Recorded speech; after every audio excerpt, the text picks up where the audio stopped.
And so, desires, and we see it today pumped up in front of us with the billboards.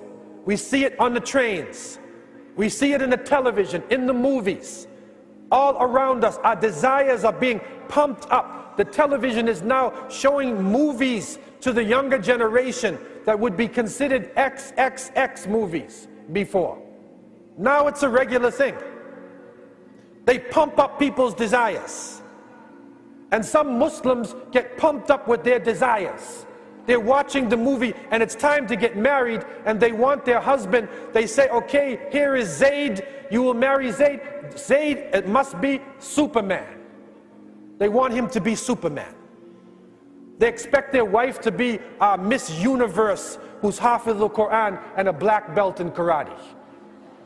That's what some of them will say in Muslim harmony. The brother come to me, he said he wants his wife must be 5'10", she must be Hafiz al-Quran, she must be a PhD, she must be beautiful. I said, brother, what are you? If you want this, you want Miss Universe in hijab. Are you Mr. Universe in a kufi? What do you have? Come down to reality. We are human beings. Love is not something, it's not infatuation. This is shaitanic. That Cupid comes along and strikes you and you're hopelessly in love. True love develops between individuals when they love Allah and His Messenger, when they strive together, when they make dua together, when they move in the path of Allah subhanahu wa ta'ala. So desires is a serious way that we are under attack. No, you have this fluffy, stupid idea of what love means. You know, first of all, stop watching Indian movies, for God's sake. Stop. Please. How many times can you watch people running around a tree? Enough. You know,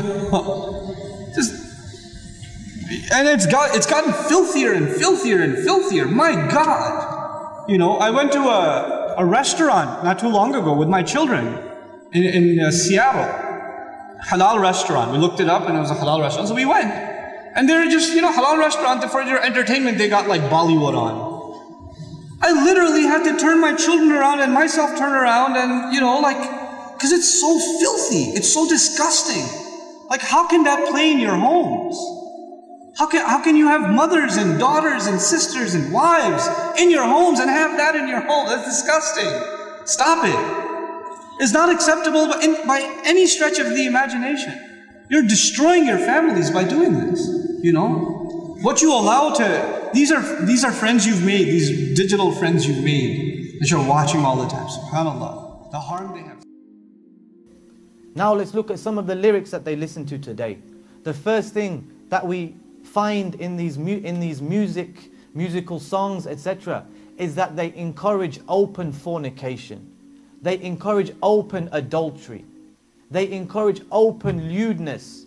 And, you know, this looseness, that everything is okay. It's fine. You can go and fornicate. You can go and do whatever you like. They talk about love. And they talk about sex like it is nothing. They mention it like it is something light. They mention fornication like it is something light.